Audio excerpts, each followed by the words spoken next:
it must be bluntly said that woke is becoming a joke, a bad joke. The slogan we Revcoms have raised, "You think you're woke, but you're sleepwalking through a nightmare," captures something very important.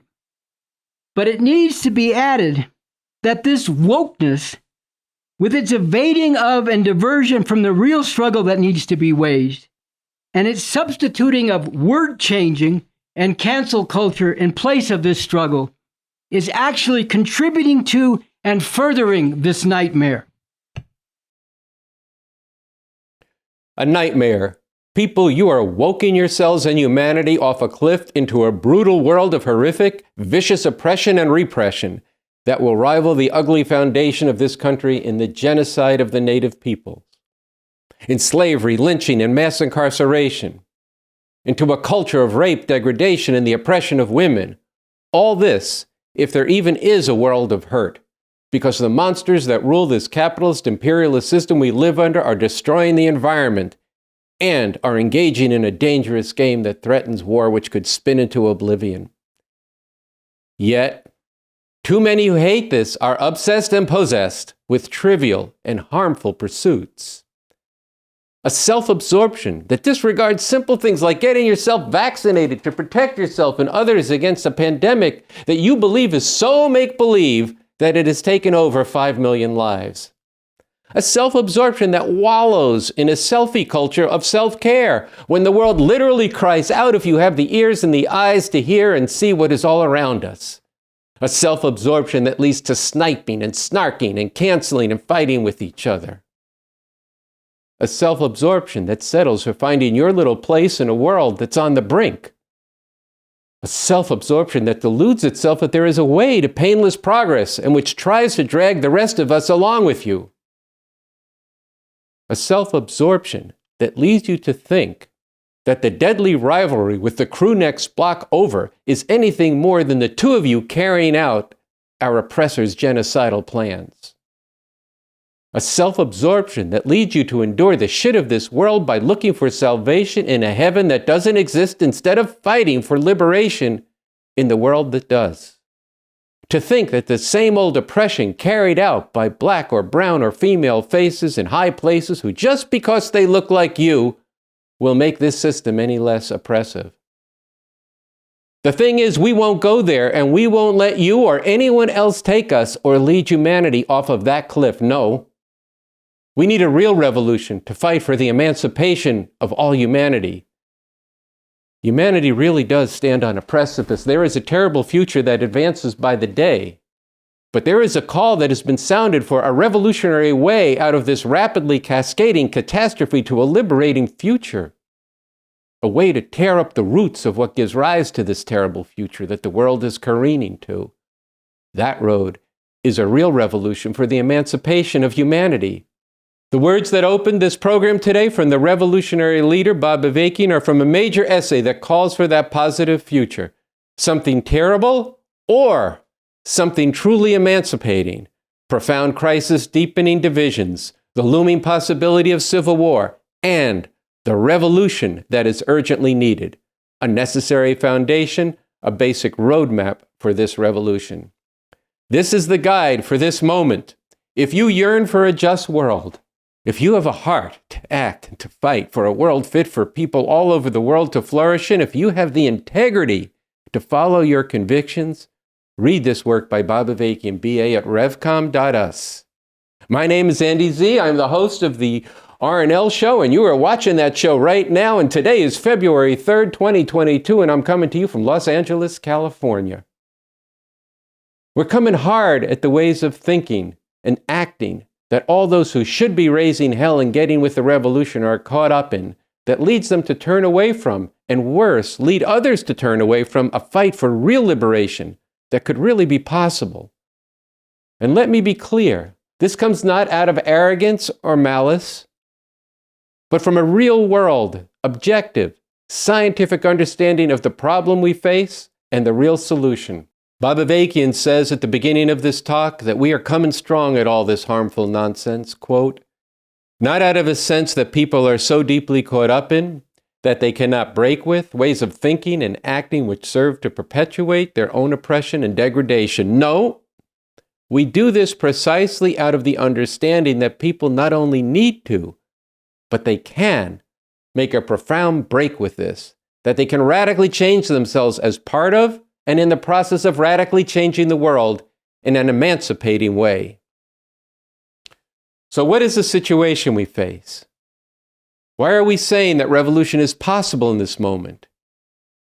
In a pamphlet that the RevComs put out last spring, a declaration, a call to get organized now for a real revolution, we say, this is one of those rare times and circumstances when revolution becomes possible. Not just because this system is always a horror, but because the crisis and deep divisions in society now can only be resolved through radical means of one kind or another. Either radically reactionary, murderously oppressive and destructive means, or radically emancipating, revolutionary means. Those who have ruled over us for so long with their Republican and Democratic parties are now caught up in bitterly fighting each other over how to hold this country together, keep this system going, enforce its rule over the people it exploits and oppresses, and maintain this country as the world's top dog oppressive power. The Republicans are moving to exercise this rule through fascism, discarding the pretense of democracy for all, relying on naked brutality and trampling on people's rights to enforce undisguised, aggressive male supremacy. You can do anything. Whatever you want. Grab them by the pussy. White supremacy, xenophobia, hatred of foreigners, and the persecution of immigrants, especially from non-white countries, and crude America First chauvinism.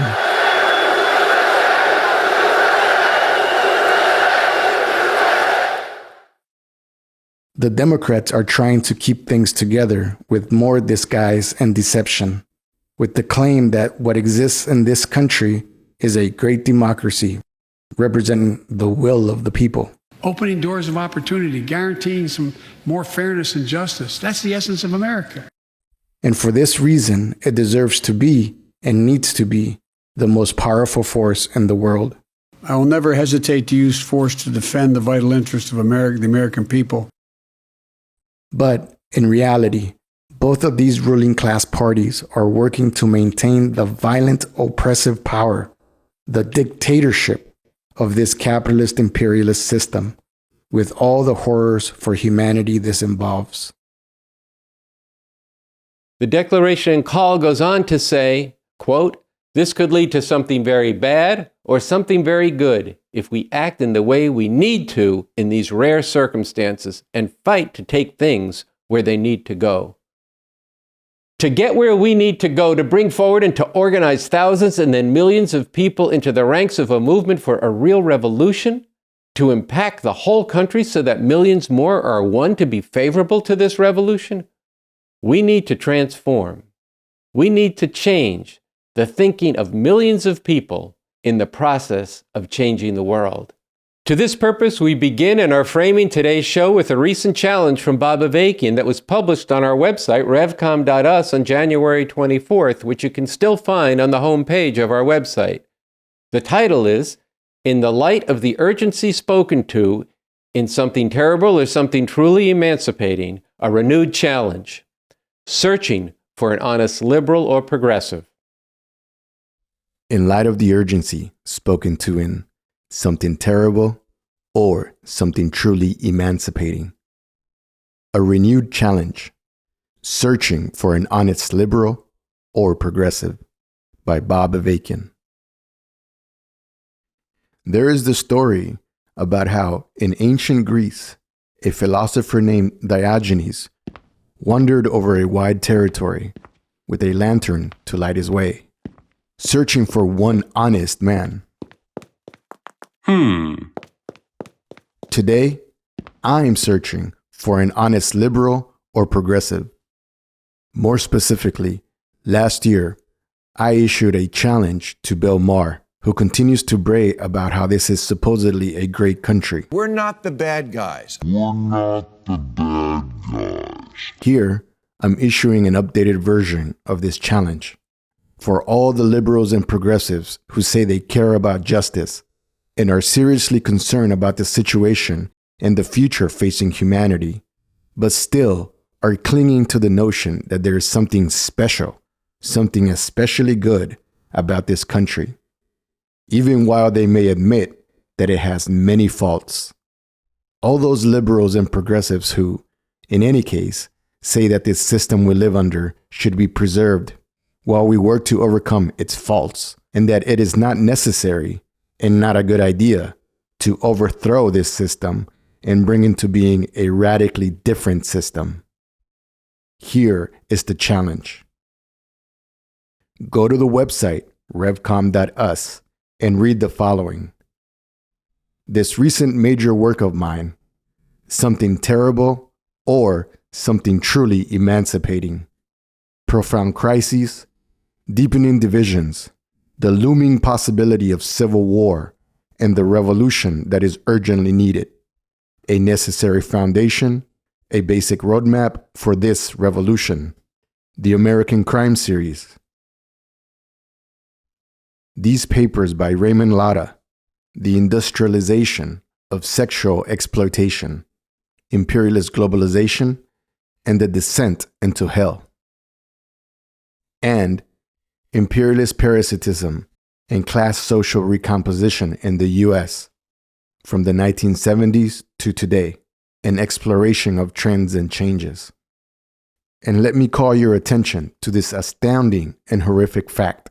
Because of the way the world is dominated by this system of capitalism-imperialism, in the Third World, Latin America, Africa, the Middle East, and Asia, tens of millions of children die every decade from starvation and preventable disease. To put this in an even larger perspective, because of conditions ultimately rooted in and enforced by this system of capitalism-imperialism, just in the lifetime of someone 20 years old, the number of children in the Third World who have needlessly died from starvation and preventable disease is at least 100 million.